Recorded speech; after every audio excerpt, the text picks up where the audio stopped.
poem naturally combusted at the... When I say naturally combusted, I mean table light lamp.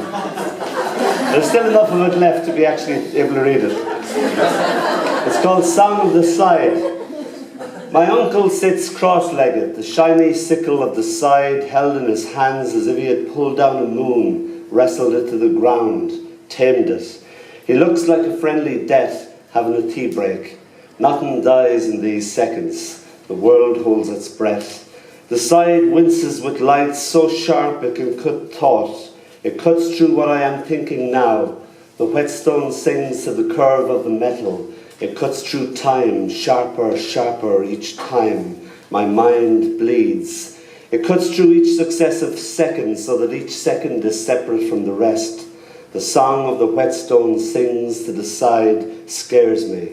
My uncle takes a horsehair from Dolly's tail so softly she thinks it's still there. The side eagerly divides it into two. Dolly whinnies, nuzzles him affectionately. He runs his thumb along the blade. Blood sings in the open air. He sucks it. Perfect, he smiles. Perfect.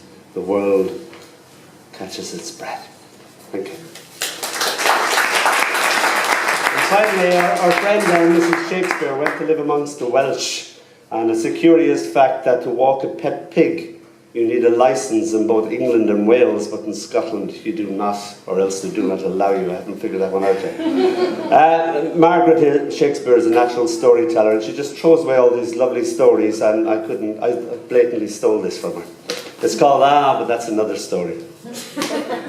Her mother died giving birth, so from that day to this we considered her ours, one of the family. Okay, so she was a pig, but oh, such a pretty pig.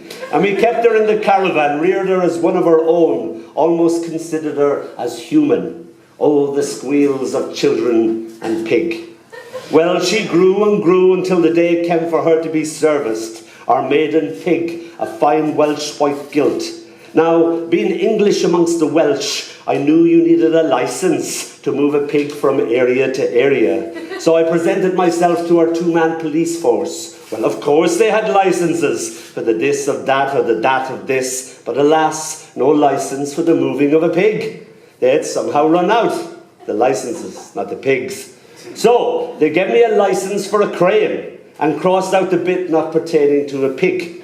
I thought they might ask me how many wheels on your pig or what type of machinery is your pig. But when it was done, a kind of Frankenform, half crane, half pig. And I was free now to move my pig wheresoever I wished. And so I brought her to the boar. And then there was the time there was a pig born without an arsehole, a not uncommon occurrence, they told me. And so I set off for the vets on my motorcycle and sidecar. But that's another story.